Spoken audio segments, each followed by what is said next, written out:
Yeah, unozwa kuti wabva kubasa, so after a very long day, after a very very long day, you really need this, you really need this.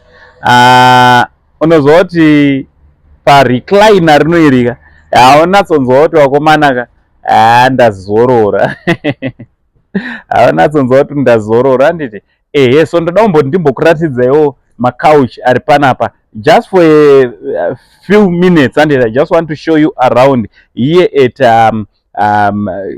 in Madokero at on Trend Classic, on Trend Classics. Chirungu zvinhu zvacho zvese ndezvechirungu, you understand. Handiti after this video. So listen, if you are new on this YouTube channel, I kindly ask you to subscribe, turn on your notification bell so that every time we upload a video you'll be notified. So today I'm here just opposite Madokero Mall, ndo pane nzvimbo inoi panowanikwa macouch. So vane macouch akasiyana siyana. As you can see panapa pane marecliner zvaunongoita iwewe kuvabata panhamba dziri pascreen and then zvako zvotofamba zvanaka. So just come. Right, pane this color here and there's also black, and this is another one, a black recliner.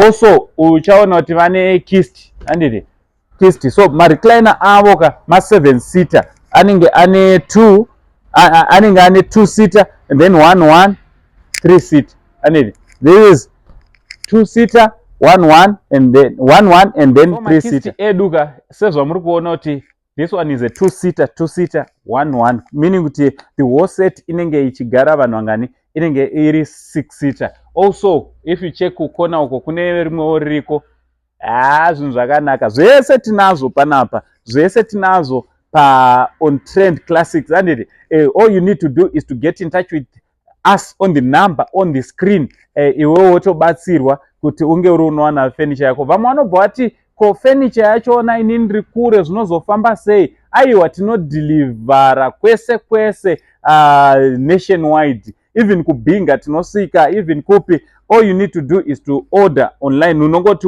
bata panhamba dziri pascreen then wobva wabatsirwa. Vamwe vanobva vati aiwa ko zvamawardrobe you know, my headboards aripo, my headboards anitangira pa $100 $100 chienda mberi. So there's no need for you to sleep pa snooker. Usarare pa snooker, mbeda usina headboard snooker.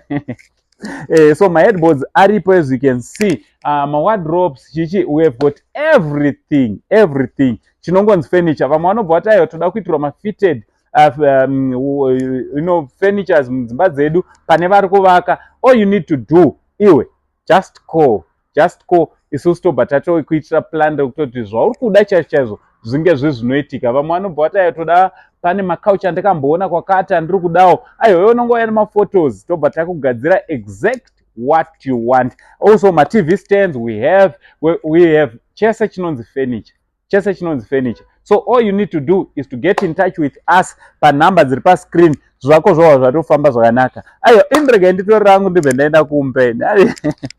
From Uncle saying the only Zim Uncle for now, much love.